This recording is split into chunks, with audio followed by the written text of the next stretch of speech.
The man kneeling at the small grave in Elmwood Cemetery looked like every parent's nightmare. 6'3", covered in Hell's Angels patches, sobbing into his tattooed hands.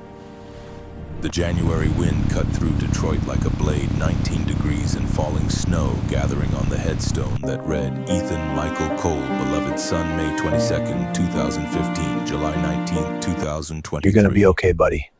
I'm right here with you. Old, gone too soon. But the teenage girl watching him from behind an oak tree knew something impossible. His son wasn't dead. For 3 days, Mia Brooks had been sneaking food to an 8-year-old boy hiding in Detroit's abandoned Packard plant. A boy who kept whispering a name that matched the gravestone 20 feet away. A boy with rope burns on his wrists and feet wrapped in plastic bags. A boy who'd been alive 3 days ago despite what the cemetery marker said. In the next hour, one homeless girl's whispered confession would mobilize 220 bikers and expose a trafficking network operating inside Detroit's emergency services. But first, she had to find the courage to speak 6 impossible words to a grieving Hell's Angel. "Sir, your son is alive." The cemetery gates creaked in the wind. Mia's right boot sole flapped with every step, making that distinctive sound. Tap, scrape, tap, scrape. She'd been watching him for almost 2 hours now, her fingers numb even inside her fingerless gloves tucked deep into the sleeves of her oversized donated coat. The holes in both pockets let the cold straight through to her ribs. She'd almost left 3 times, but she'd made a promise to a little boy who'd given her his only treasure, a small plastic Spider-Man figure, and whispered through blue lips, "Show Daddy, he'll know it's me." Marcus Cole didn't hear her approach at first. He was too lost in his own private hell, hands pressed against the cold granite lips, moving in silent prayer or apology or both. The leather vest stretched across his massive shoulders bore the insignia of a life most people crossed the street to avoid. Hell's Angels Detroit Chapter Sergeant at Arms, a skull with wings, names embroidered in memoriam, patches earned through blood and brotherhood. But right now, he just looked broken. "Sir?"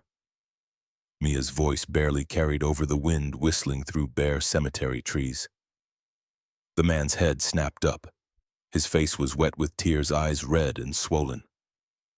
For 3 seconds, Mia counted them the way her father had taught her to count. Through fear, he just stared at her. Then his expression shifted to something darker. "Get lost, kid." His voice was rough, gravel, dismissive.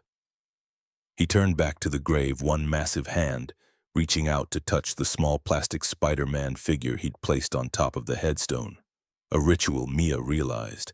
He'd done this before. Every instinct screamed at her to run. This was Marcus Cole, sergeant at arms for the most feared motorcycle club in Detroit. 6'3" of muscle and ink and barely controlled violence. A man who'd served 2 tours in Iraq and came home with eyes that had seen too much. But she saw something else, too. She saw her own reflection in his grief. She saw the little boy in that factory shivering under newspapers, whispering "Daddy" in his sleep. "Sir, I need to tell you something." Her voice cracked. She swallowed, tried again. "About your son." The man froze. Slowly, like a predator deciding whether to pounce or ignore, he stood to his full height. The patches on his vest caught the fading afternoon light. Hell's Angels, Detroit, sergeant at arms, a skull with wings. Names she couldn't read from this distance. He was terrifying standing up. Mia took an involuntary step back. Her boot caught on ice. She stumbled but didn't fall. "What did you say?" The words came out low. "Dangerous." Mia forced her frozen fingers to dig into her coat pocket. They closed around the small plastic toy. She pulled it out. Held it forward with a shaking hand. Spider-Man.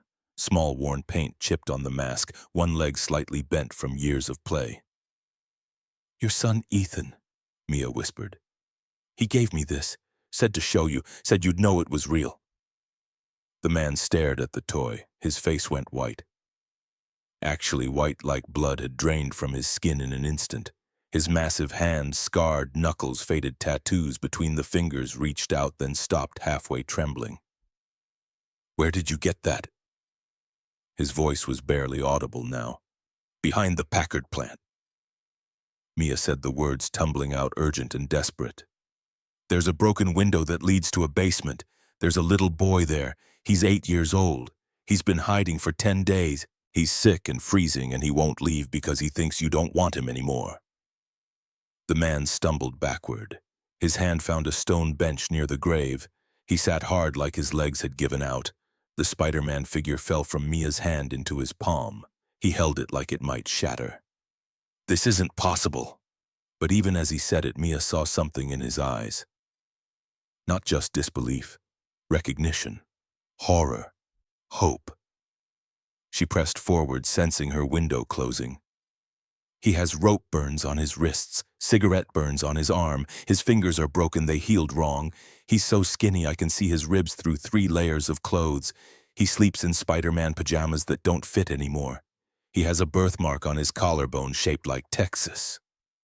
The man's breathing changed. Sharp, shallow gasps. His free hand came up to his face, covering his mouth. He knows your address, Mia continued. 742 Riverside Avenue. He knows your phone number. She recited all 10 digits. He calls for you in his sleep. Daddy, I'm cold. Daddy, find me. He thinks you don't want him because the bad people showed him a newspaper that said he died.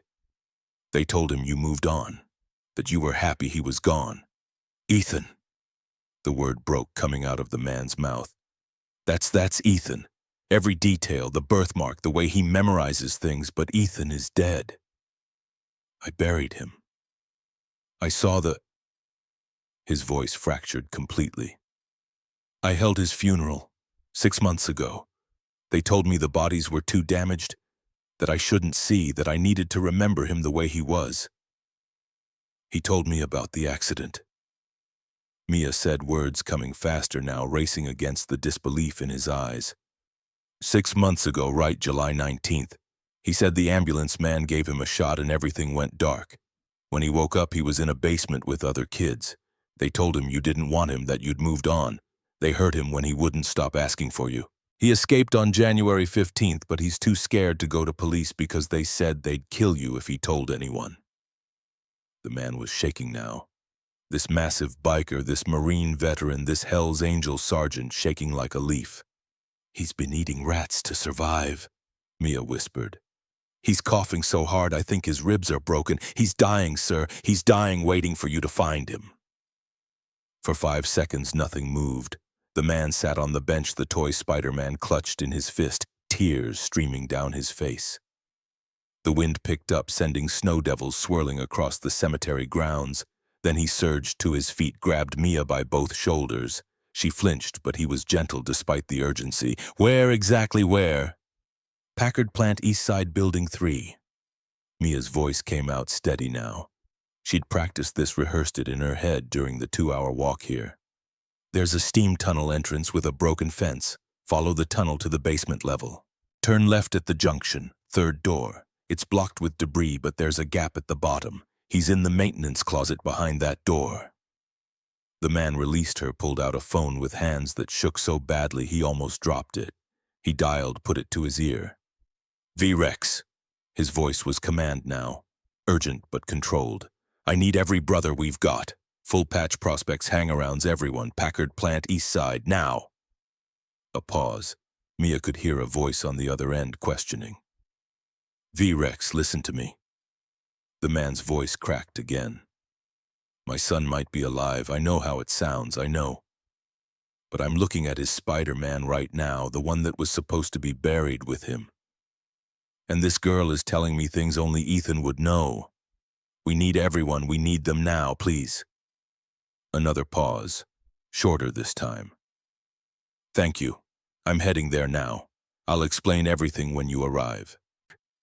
He ended the call, looked at Mia with eyes that held 1,000 emotions she couldn't name. Get on the bike. You're taking me there right now. Mia had never been on a motorcycle before. She'd certainly never been on one driven by a Hell's Angel who'd just learned his dead son might be alive. But she climbed on behind him, wrapped her arms around his leather vest, and held on as the Harley roared to life beneath them. The cemetery gates disappeared behind them at a speed that should have terrified her. But all Mia could think about was Ethan's face 3 days ago, how he'd looked at her with those huge green eyes and whispered, "If you find my daddy, tell him I'm sorry I ran away. Tell him I didn't mean to disappear. Tell him I love him." She was about to deliver all 3 messages. The ride took 7 minutes. 7 minutes of Mia clinging to this stranger, the winter wind cutting through her inadequate coat like knives, the engine vibration numbing her already frozen legs. They flew through red lights wove between cars. The man drove like the road belonged to him, which, given the patches on his back, maybe it did. Building 3 of the Packard plant rose before them like a skeletal giant. 3.5 million square feet of abandoned automotive history. Detroit's most famous ruin. Broken windows gaped like missing teeth. Graffiti covered every surface that could hold paint. The setting sun cast long shadows through the empty window frames, making the whole structure look like it was on fire with darkness. The Harley skidded to a stop near the east side fence. The man Mia realized she didn't even know his name was off the bike before the engine fully died. But he paused, turned back to her. "What's your name?" His voice was different now. Not gentle exactly, but human. Like he'd remembered she was a person, not just a messenger. "Mia Brooks. I'm Marcus." He extended his hand. She shook it. His palm dwarfed hers. "Marcus Cole. And if you're right about this, if my son is really in there, I don't have words for what you've just done." "He's there," Mia promised. "I brought him food yesterday. Hot soup in a thermos I stole from the community center. He could barely hold it. His hands were shaking so bad from the cold." Marcus's jaw tightened. He turned to the fence, found the break Mia had described, and ducked through.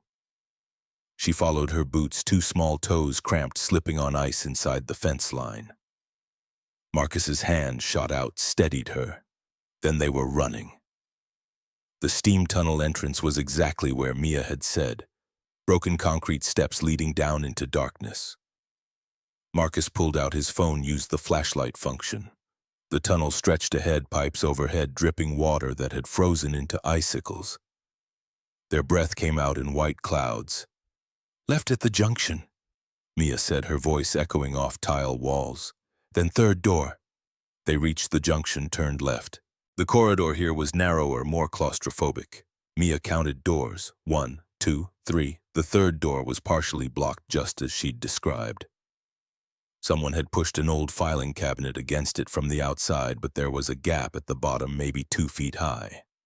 Mia had squeezed through 3 times before. Marcus was significantly larger.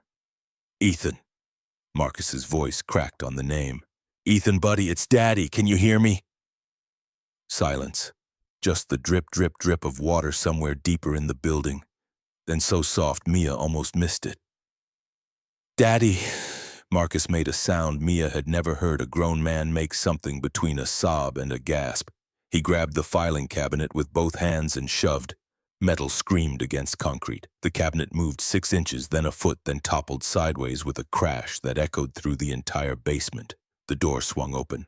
The maintenance closet was exactly 8 feet by 8 feet. Mia knew because Ethan had counted the tiles out loud to calm himself down. 1 small window broken, covered with cardboard, concrete floor, pipes overhead, and in the far corner, buried under newspapers and 1 thin blanket, the one Mia had given him, was a small shape. Marcus dropped to his knees at the entrance. He didn't go in, didn't crowd the space. "Ethan." His voice was gentle now, barely above a whisper. "Buddy, it's really me. It's Daddy." The shape moved. Newspapers rustled. A small face emerged from the makeshift nest, pale, gaunt cheekbones, 2 prominent lips tinged blue, dark hair matted against his skull. And eyes, green eyes that looked too big for his face, staring at Marcus with confusion and desperate, dangerous hope. "You're not real," the boy whispered. His voice was broken, rasping. "Daddy's at home. Daddy thinks I'm dead. You're not real. The bad people said you won't come. They showed me the newspaper. It said I died." Marcus pulled off his leather vest. The one with all his patches, his identity, his rank. He held it out toward the boy. Ethan James Cole, Marcus said, his voice steady now despite the tears streaming down his face. Born May 22nd, 2015. You love Spider-Man. You hate broccoli, but you'll eat it if I cover it in cheese sauce. Your favorite song is Thunder by Imagine Dragons. You can count to 100 in Spanish because Mommy taught you. You have a birthmark on your collarbone shaped like Texas, and you used to tell everyone Texas chose you special. The boy's breathing changed, faster, shallower. When you were 5, Marcus continued, I bought you a 2-pack of Spider-Man figures. You named them Peter and Parker. You said they were best friends like you and me. You took them everywhere. You were holding one when we crashed. When I woke up in the hospital, they told me you were gone. They told me you were with Mommy now. Mommy. The word came out of Ethan like a wound opening. Where's Mommy? The bad people won't tell me where Mommy is. Marcus's face crumpled, but he held it together. Mommy's in heaven, buddy. The accident, Mommy didn't make it, but you did. You survived, and I've been looking for you. I've been missing you. I've been dying without you.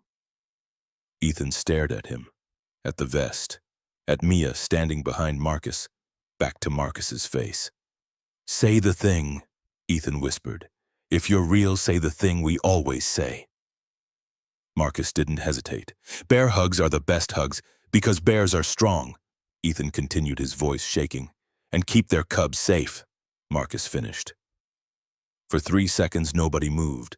Then Ethan was scrambling out of his newspaper nest, dragging Mia's blanket with him, plastic bags still duct-taped to his feet, making crinkling sounds on the concrete. He stopped 2 feet from Marcus, swaying like he might fall. Marcus opened his arms, waited, let Ethan choose. Daddy, Ethan's voice was so small. Are you real? I'm real, buddy. I'm here, and I'm never letting you go again. Ethan fell forward. Marcus caught him, wrapped him in the leather vest first, then in his massive arms. The boy disappeared against his father's chest, his small body racked with sobs that sounded like they'd been locked inside for 6 months. Marcus buried his face in his son's matted hair and wept. Mia stood in the doorway, her own eyes burning. She'd done it.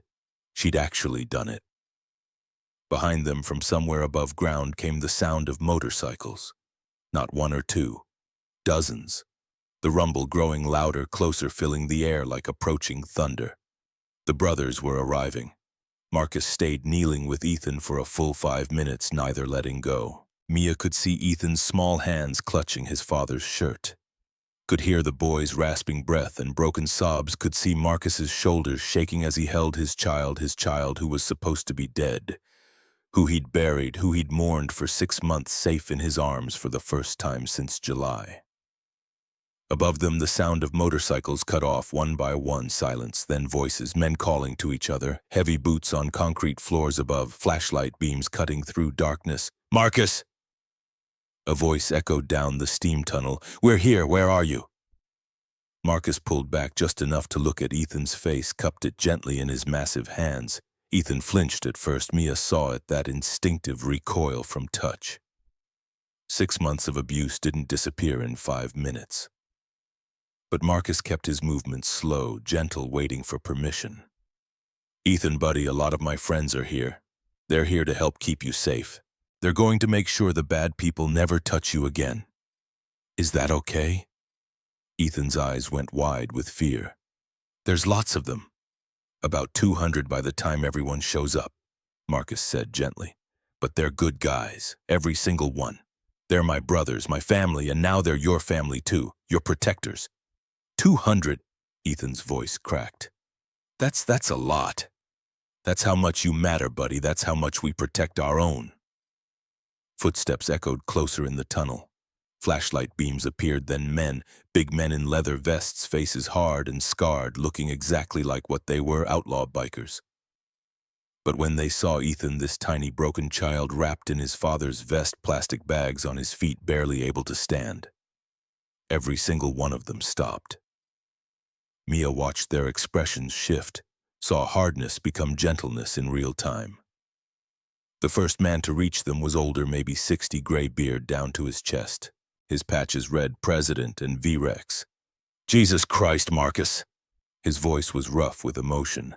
This is my son. Marcus's voice was fierce protective. This is Ethan, and someone's going to pay for what they did to him. V-Rex knelt slowly, putting himself at Ethan's eye level. Hey there, Ethan. I'm Victor, but everyone calls me V-Rex. I've known your daddy for 15 years. We're going to get you somewhere warm and safe, okay? Somewhere the bad people can't reach. Ethan looked at his father. Marcus nodded. Only then did Ethan nod back. Another man appeared, this one younger, but with the calm, assessing eyes of medical training. But then a woman pushed through the crowd of men, her patches reading Sergeant at Arms and Warren. I'm Patricia, she said, her voice gentle but professional. Former Army nurse. Ethan, honey, I'm going to check to make sure you're okay enough to move. Is that all right with you? Ethan clutched his father tighter, buried his face against Marcus's chest. Can Daddy stay? Came his muffled voice. Daddy's not going anywhere, Marcus promised. He's going to hold you the whole time. Patricia nodded, began her examination without asking Ethan to let go of his father. She checked his pulse at his neck, looked at his fingernails, his lips, his eyes. When he finally glanced at her, she asked quiet questions about pain. Noticed the rope burns, the cigarette burns, the bent fingers. Her face stayed professionally calm, but Mia saw her jaw tighten with each new injury she documented. He needs a hospital, Patricia said finally. Pneumonia developing in both lungs, definite malnutrition. I'd say he's lost about 20 pounds, possible frostbite on his toes. These injuries need proper examination and treatment, but he's stable enough to move.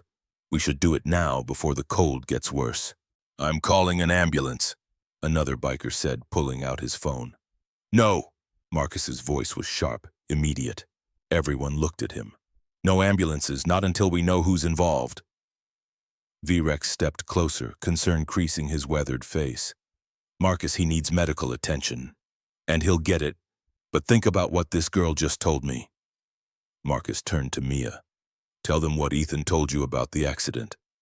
Mia swallowed. 20-plus bikers were staring at her now, waiting. She was 15, homeless, wearing a coat with holes. She looked like nothing, but they were listening like she mattered. Ethan said, she began, voice shaking, that after the car crash a paramedic gave him a shot. That's the last thing he remembers before waking up in a basement. He said they showed him a newspaper saying he died. They told him his dad didn't want him anymore. They kept him for... She looked at Ethan. How long did they keep you, buddy? Ethan's face was still pressed against Marcus's chest, but he held up his fingers. All 10, then all 10 again, then all 10 again. He did it 18 times before stopping, then added 4 more fingers.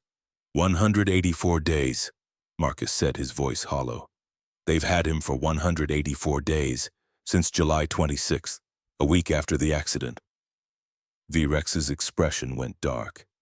Marcus, are you saying... I'm saying someone in emergency services declared my living son dead and gave me someone else's body to bury. I'm saying there's a trafficking network operating in this city using official channels. And I'm saying we're going to find every single person involved and make sure they never see daylight again. A man stepped forward, his bearing suggesting former law enforcement even before Mia saw his patches. I'm Reaper, he said. Used to be Detroit PD. If what you're saying is true, we need to be smart about this. Evidence. Documentation. We need everything airtight before we bring this to authorities we can trust. Then we document everything? V-Rex said. His voice carried authority, the kind that made everyone stand straighter. Patricia, you photograph every injury on that child, every mark. Reaper, you start making calls. We need someone at the FBI we can trust, someone who specializes in this kind of case. He turned to a younger biker with tech savvy written all over him. Smoke, you start pulling everything you can find digitally. Accident reports, death certificates, anything with Marcus's name or Ethan's name on it. V-Rex turned to the assembled brothers. More had arrived while they talked. Mia could see them filing down into the tunnel filling the corridor. Easily 40 or 50 now, with more coming. Brothers, V-Rex's voice echoed off tile walls. This is what we do. This is why we exist, to protect those who can't protect themselves. This boy was stolen from his father and held captive for 6 months by people who were supposed to save him. That ends tonight. A rumble of agreement from the assembled bikers. But we do this right, V-Rex continued. We do this smart. We gather evidence. We build a case so airtight that everyone involved goes to prison for the rest of their natural lives. Clear? Clear, came the unanimous response. Marcus stood slowly, Ethan still wrapped in his vest, held against his chest like something infinitely precious. The boy was so small against his father's frame, so breakable, but alive, breathing. Home. Mia. Marcus said it quietly, but everyone heard. The tunnel fell silent. Thank you doesn't cover it, but thank you for finding him, for feeding him, for risking yourself to tell me. You saved my son's life. Every biker in that tunnel turned to look at Mia. She felt her face heat despite the cold. She's been bringing him food for 3 days. Ethan mumbled against his father's shirt just loud enough to hear. She gave me her blanket. She's the only one who helped. V-Rex studied Mia for a long moment, took in her oversized coat with holes, her 2 small boots, her gaunt face and chapped lips. How old are you, kid? 15. Where are your parents? My mom works 3 jobs. We live in our car. V-Rex's expression shifted. Something like recognition, something like respect. You were just surviving, he said. And while surviving yourself, you saved someone else's child. That takes a special kind of strength. He paused, seemed to make a decision. We're going to help you too, you and your mother, but first we need you to help us a bit more. Can you do that? Mia nodded. Good, because we're about to start a war, and we're going to need everyone who's willing to fight. The motorcycles kept arriving. By the time Patricia had finished documenting Ethan's injuries, 17 separate marks, each photographed with her phone camera, the rumble of engines had grown from distant thunder to a constant roar that shook the remaining windows in Packard plant's upper floors. Marcus refused to let anyone else hold Ethan. The boy had fallen into an exhausted sleep against his father's chest, wrapped in thermal blankets someone had produced.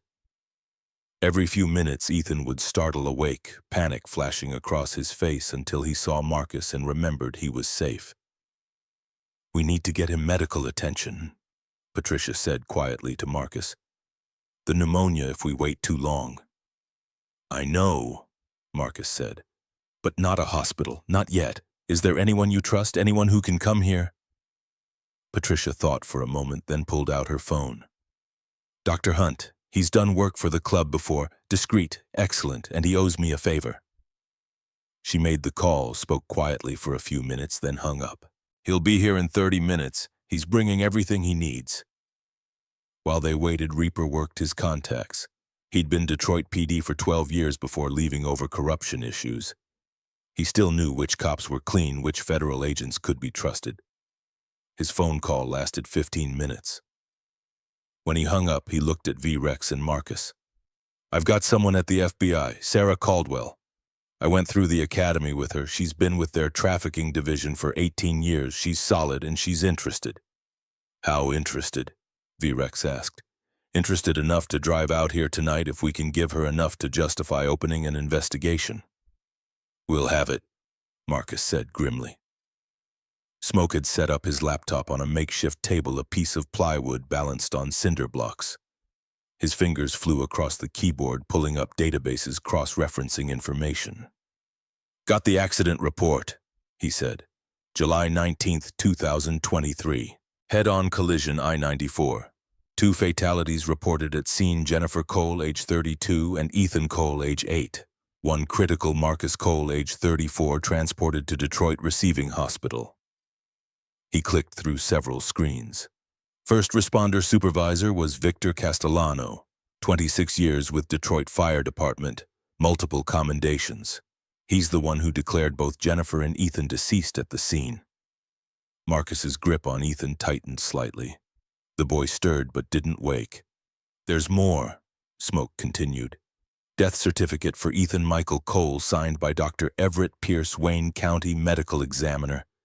But here's what's weird: the certificate was electronically signed at 3:22 a.m. on July 20th. less than 4 hours after the accident.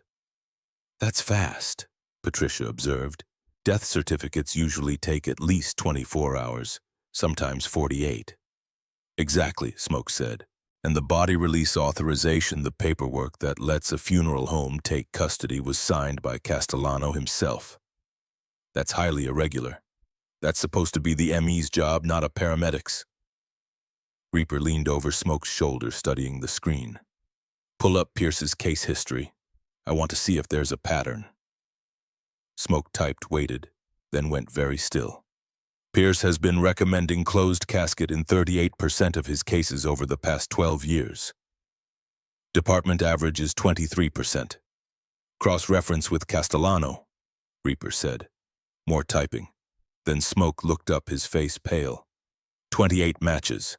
Cases where Castellano was first responder and Pierce recommended closed casket. All children, all single-parent or low-income families. The weight of those words settled over everyone like a shroud. 28 children, Marcus said softly. How many of them are still alive? How many families are like me? V-Rex placed a hand on Marcus's shoulder. We're going to find out, and we're going to bring every single one of them home. Dr. Garrison Hunt arrived exactly 30 minutes later, 72 years old, carrying a leather medical bag that looked like it had been through several wars. His weathered hands were steady as he examined Ethan, who'd woken when the doctor arrived and immediately clung to Marcus. It's okay, buddy, Marcus murmured. This is Dr. Hunt. He's going to help you feel better. The examination took 20 minutes. Dr. Hunt worked slowly, gently explaining each step to Ethan in a calm voice. When he finished, he pulled Marcus aside not far. Ethan could still see his father and spoke quietly. Pneumonia in both lungs, early stage but progressing, severe malnutrition, multiple healed fractures, evidence of prolonged physical abuse. He needs a hospital, Marcus. Proper imaging, IV, antibiotics, nutrition support. I can't risk it, Marcus said. Not until we know who's involved. What if there are more people in the network? What if someone at the hospital, then we make sure the right people are there. Reaper interrupted, holding up his phone. Caldwell's on her way. She's bringing a team. They'll secure the hospital, make sure only trusted staff get near him. Marcus looked down at his son, who was watching him with those two old eyes. Okay, he said finally. Okay, but I'm not leaving him, not for a second. Nobody's asking you to, V-Rex said. Agent Sarah Caldwell arrived at 11 p.m. 43 years old, 20 years with the FBI, specializing in trafficking cases. She took one look at the 200 bikers surrounding the building and didn't even blink.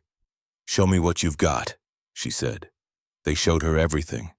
Patricia's photographs of Ethan's injuries, Smoke's statistical analysis showing the pattern between Castellano and Pierce, the timeline that didn't add up, Mia's testimony about what Ethan had told her, the basement, the other children, the threats, the escape. Caldwell reviewed it all methodically, asking sharp questions, taking notes. When she finished, she looked at Marcus. This is enough for warrants. Federal warrants. If what you're telling me is true, we're looking at conspiracy to traffic minors, multiple counts of kidnapping, corruption, fraud. These people are going to prison for the rest of their lives. When can you move? Marcus asked. I need to brief my team, get the warrants signed, coordinate with local law enforcement we can trust. We'll hit them at 6 a.m. tomorrow. Simultaneous raids, Castellano, Pierce, and anyone else we identify tonight. She paused, looking at Ethan asleep in Marcus's arms. But first we get that boy to a hospital. I'll have agents escort you. Federal protection starts now. The convoy to Children's Hospital left at midnight. One ambulance, Marcus and Ethan inside with Patricia, Agent Caldwell in an FBI vehicle, and 87 Hells Angels riding escort. The streets of Detroit had never seen anything like it. Cars pulled over, people stopped to stare. The rumble of engines was a promise this child was protected. This child would never be alone again. Mia rode on the back of Wrench's bike. As they pulled away from Packard Plant, she looked back at the massive skeleton of Detroit's industrial past and thought about Ethan huddled in that maintenance closet waiting to die or be found. He'd been found, And now the people who'd stolen him were about to learn what happened when you hurt one of Hell's Angels' own. The war was just beginning. Children's Hospital was ready when they arrived. Private room on the pediatric floor, federal agents at every entrance. Hell's Angels establishing a perimeter that would have made a military operation jealous. Marcus carried Ethan to the room himself, laid him gently on the hospital bed.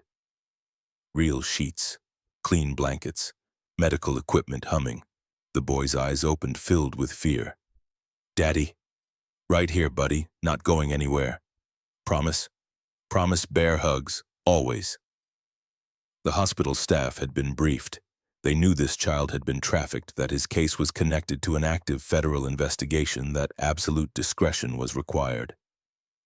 They treated him with a gentleness that made Mia's throat tight. She sat in the family waiting room with Wrench and Smoke, too wired to sleep despite the exhaustion pulling at her bones.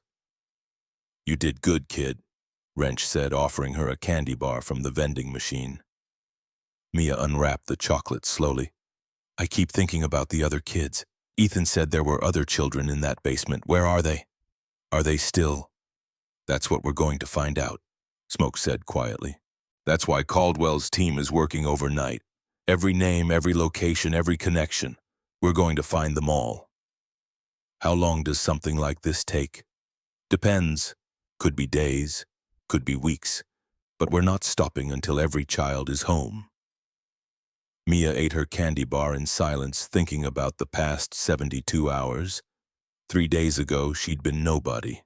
Invisible. A homeless kid scavenging for copper wire to sell. Now she was sitting in a hospital waiting room surrounded by Hell's Angels who called her Little Hawk and treated her like family. "My mom's going to be so mad when she finds out what I did," Mia said suddenly. Wrench snorted.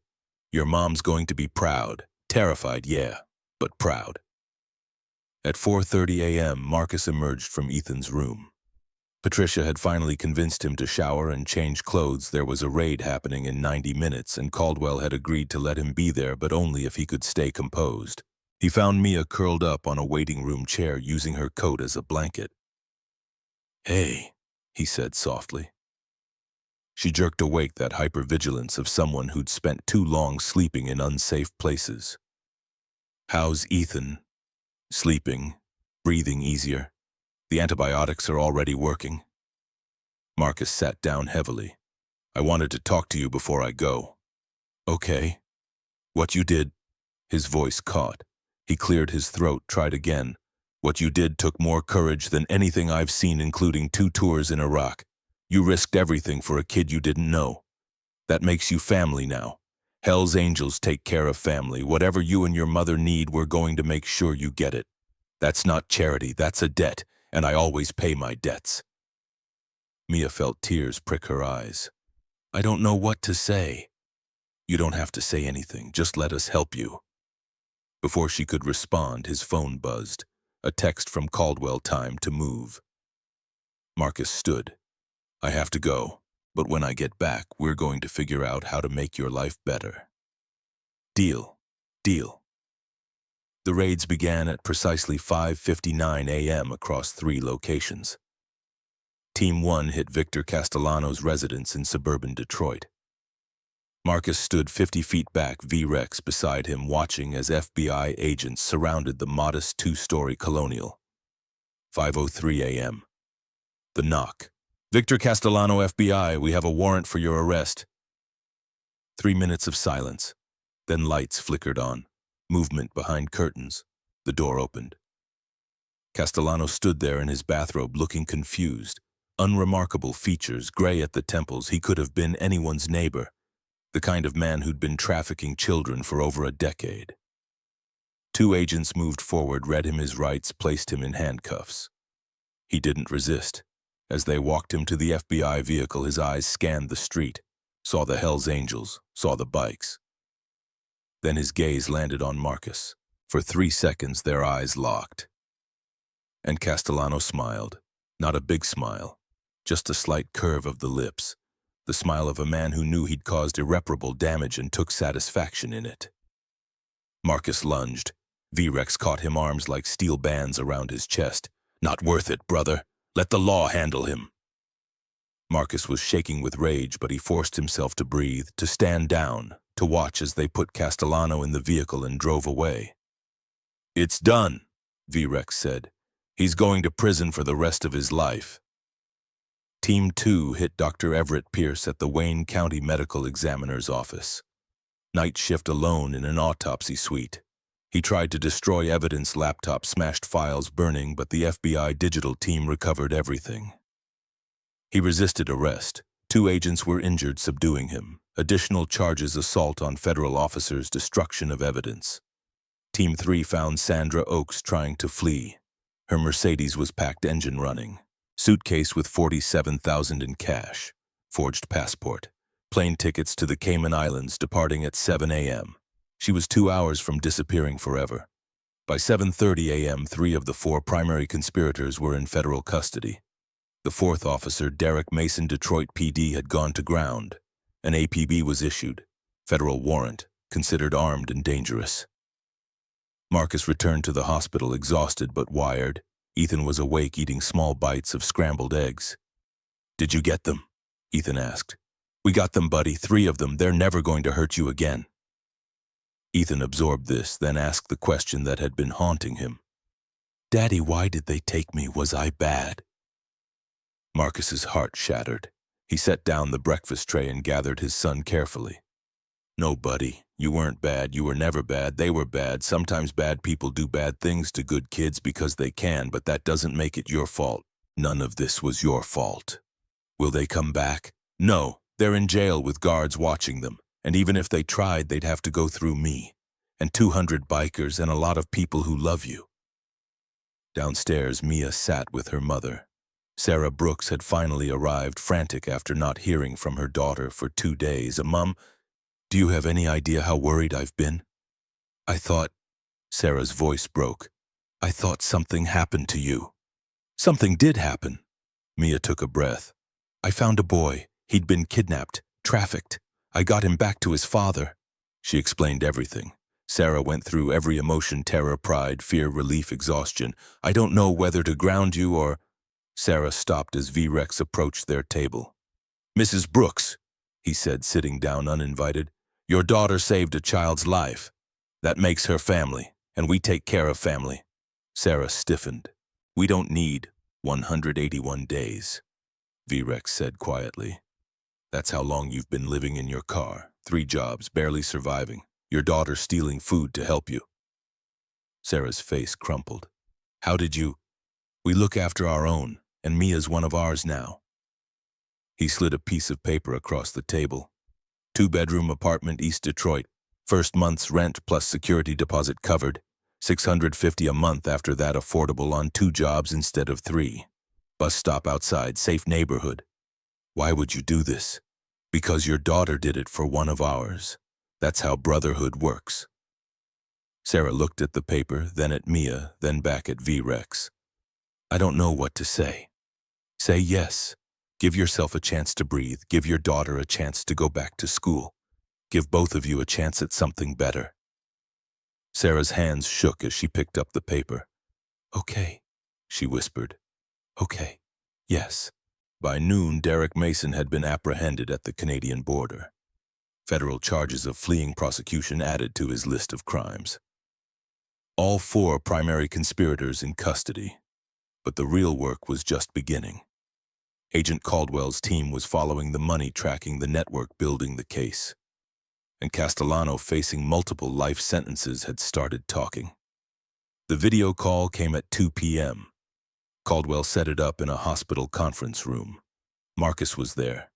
V-Rex, Reaper, Smoke, Patricia, and Mia. Her testimony was crucial.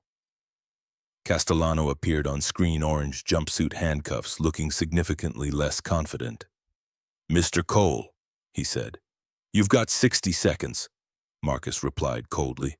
I know where 6 children are, right now, alive.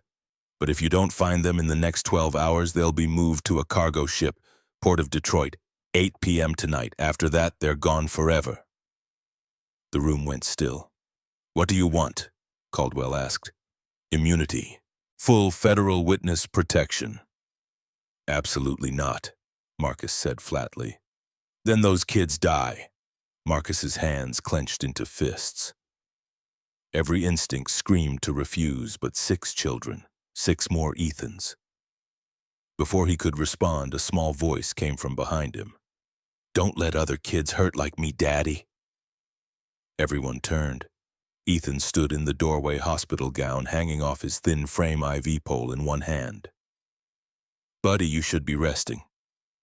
There was a girl, Ethan said, looking at the screen. Sophie. She cried for her mama. If you know where she is, you have to tell. Castellano stared at Ethan, really looked at him, saw the gaunt face, the scars, the result of what he'd done.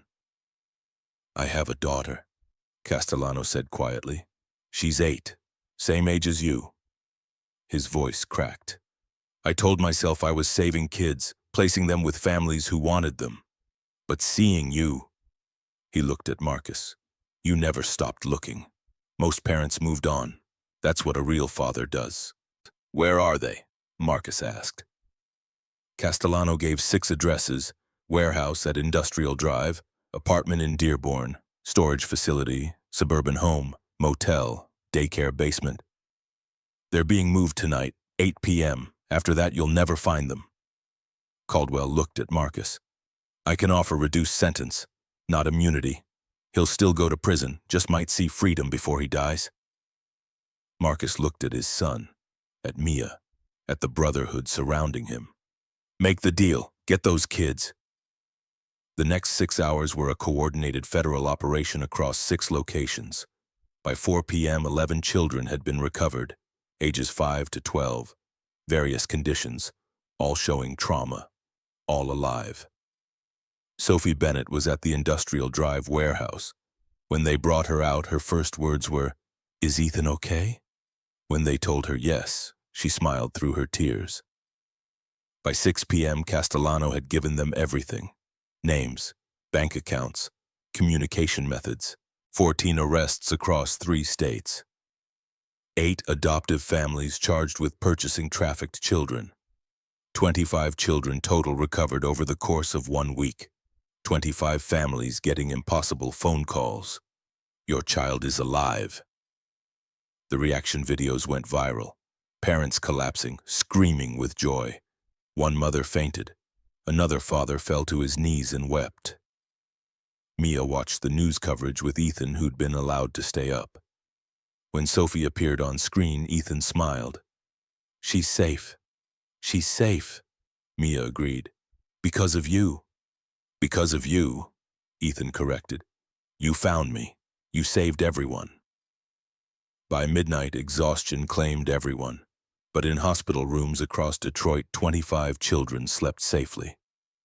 And the trafficking network that had operated for 13 years was finally dismantled. The work wasn't over.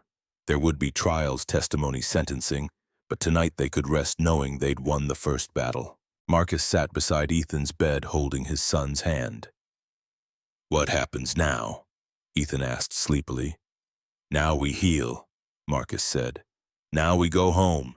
Now we live. Promise bear hugs. Promise bear hugs, always. In the waiting room, V-Rex found Mia with her mother. It's done. All 4 conspirators in custody, 25 kids recovered, network dismantled. Is it really over? Sarah asked. The arrests are over, the healing that takes longer, but they're alive, they're safe, that's what matters. He looked at Mia. You did that, little hawk, one homeless girl who refused to look away. You changed everything. Mia felt tears slip down her face. I just couldn't leave him there. We know, V-Rex said gently. That's what makes you family. The first week in the hospital felt endless. Ethan slept in bursts, waking every few hours with nightmares. Marcus never left his side. Not to shower, not to sleep properly. Just brief moments when Patricia or V-Rex forced him to take care of himself. The physical healing came faster than expected. The antibiotics worked. The pneumonia retreated. Ethan's appetite returned in small increments. 3 bites became 5, became half a meal. But the psychological wounds ran deeper. Dr. Rebecca Foster, the hospital's child psychologist, visited daily. His body remembers how to heal, she told Marcus on day 6. His mind needs more time. The nightmares were the worst. Every night Ethan would wake screaming. Not words, just pure terror. Marcus would gather him close, rock him, murmur the same words. "You're safe, I'm here, you're home." Sometimes it worked quickly, sometimes it took hours. On day 7, a social worker came to assess home safety. Jennifer Carlisle, kind eyes clipboard. "I'm here to help," she said gently, "not to separate families." But Ethan heard the word placement and panicked. "Daddy, is she taking me away?"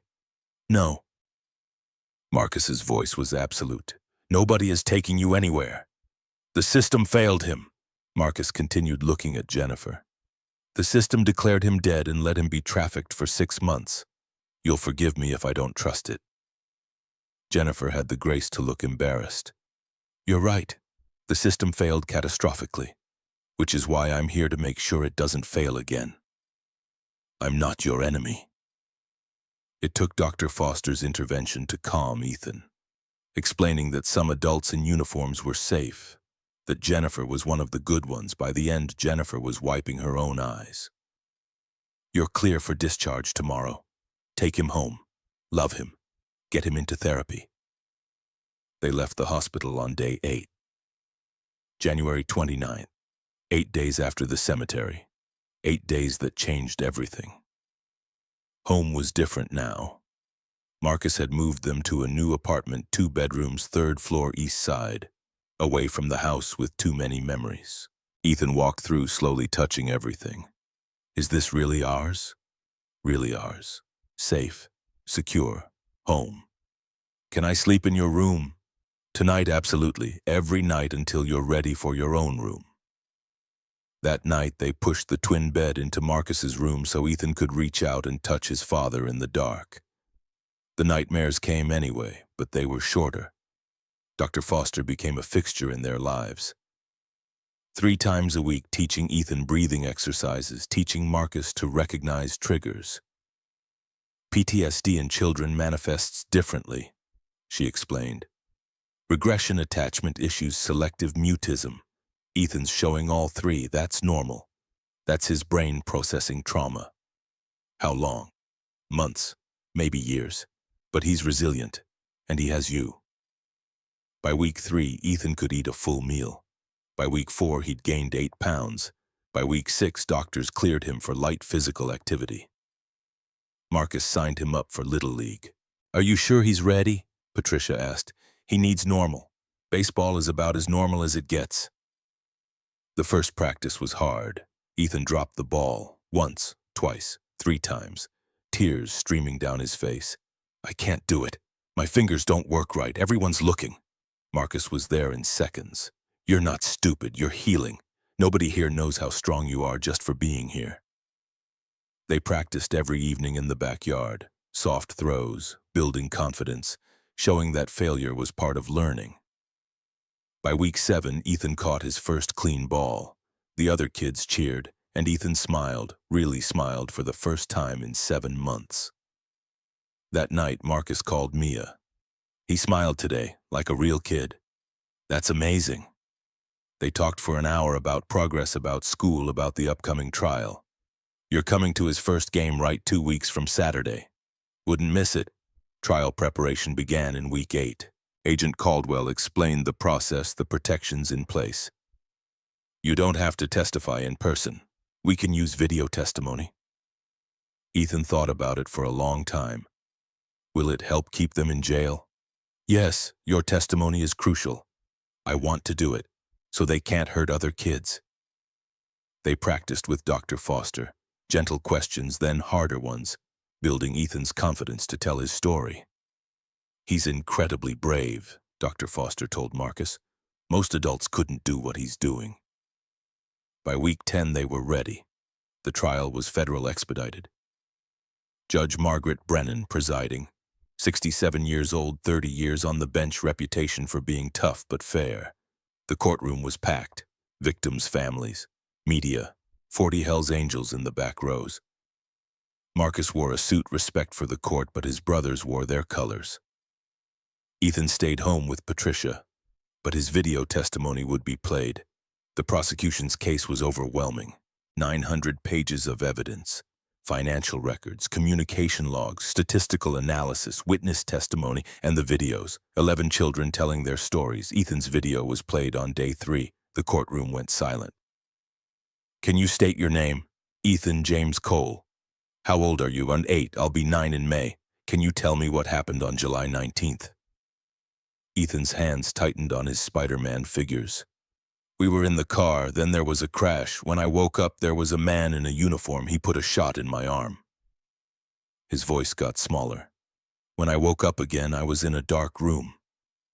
They said my mommy and daddy were dead. They showed me a newspaper. They said nobody wanted me.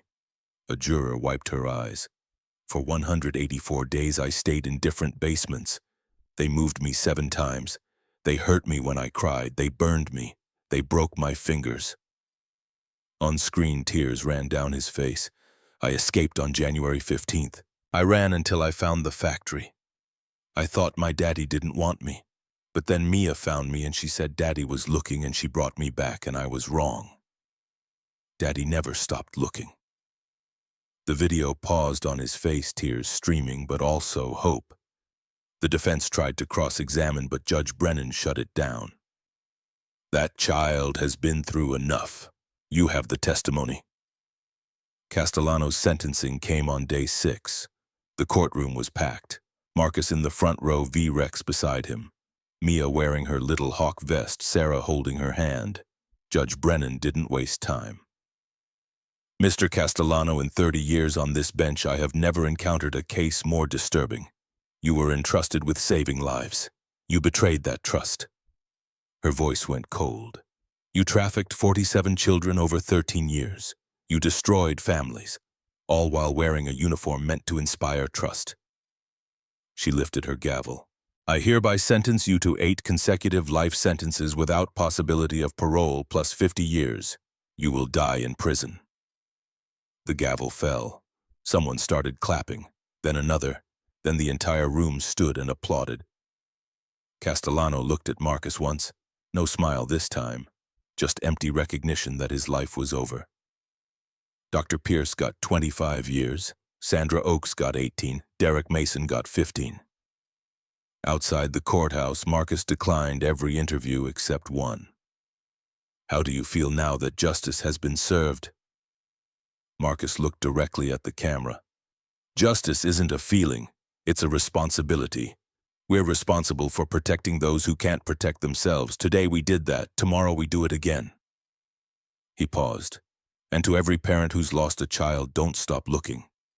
Don't stop asking questions. Trust your gut, because somewhere your child might be waiting. That soundbite went viral. 5 million views by week's end. But in their small apartment, Marcus and Ethan just tried to live. 3 months after the trial, on a warm June day, Ethan had his first real baseball game. The stands were fuller than expected. Parents, siblings, grandparents, and 17 Hells Angels scattered throughout. V-Rex, Patricia, Wrench, and in the third row, Mia and Sarah. When Ethan saw them, his whole face lit up. They came. They all came. That's what family does. The game was objectively terrible. 8 and 9-year-olds, more wild throws than accurate ones.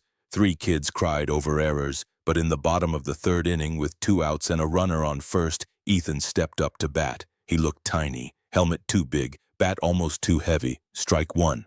Swung late. Strike 2. Swung early. The count went full. 3-2. Marcus stood at the fence, barely breathing.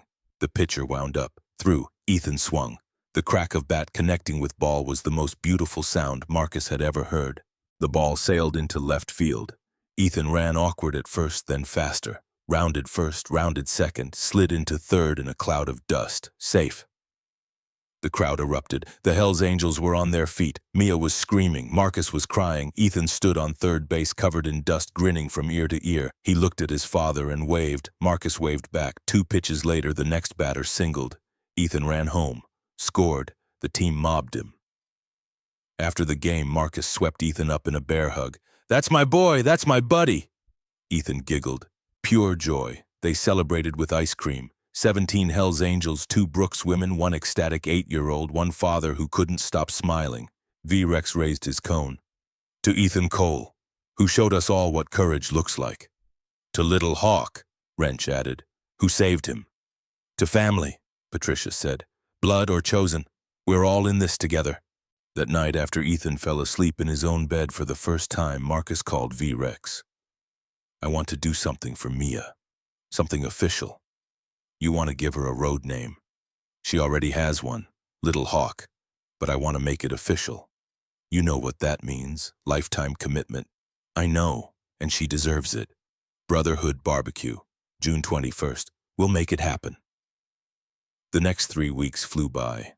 Ethan's nightmares decreased. He gained weight, made friends, started talking about soccer in the fall. Mia finished sophomore year with a 3.8 GPA. Sarah completed her GED with honors, enrolled at community college for social work. And on June 21st, over 200 Hells Angels gathered at the Detroit clubhouse for the annual barbecue. Ethan wore his mini vest Patricia had made it patches reading honorary member and Cole. He played with other kids completely at ease. At 7 p.m., V-Rex called for attention. Brothers, families, friends. We gather to honor those who embody what this brotherhood stands for. Courage, loyalty, protection. He gestured to Mia. 3 months ago, a 15-year-old girl made a choice that changed everything.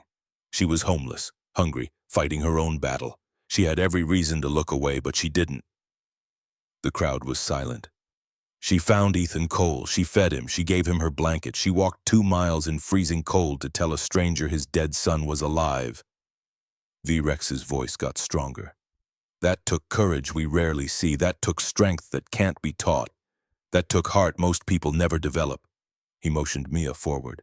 Mia Brooks, you saw what others missed. You acted when silence was easier. You spoke truth when the world said it was impossible. You saved Ethan's life. You exposed a trafficking network. You brought 25 children home. He paused. This brotherhood has voted unanimously to give you a road name. From this day forward, you'll be known as Little Hawk. The crowd erupted.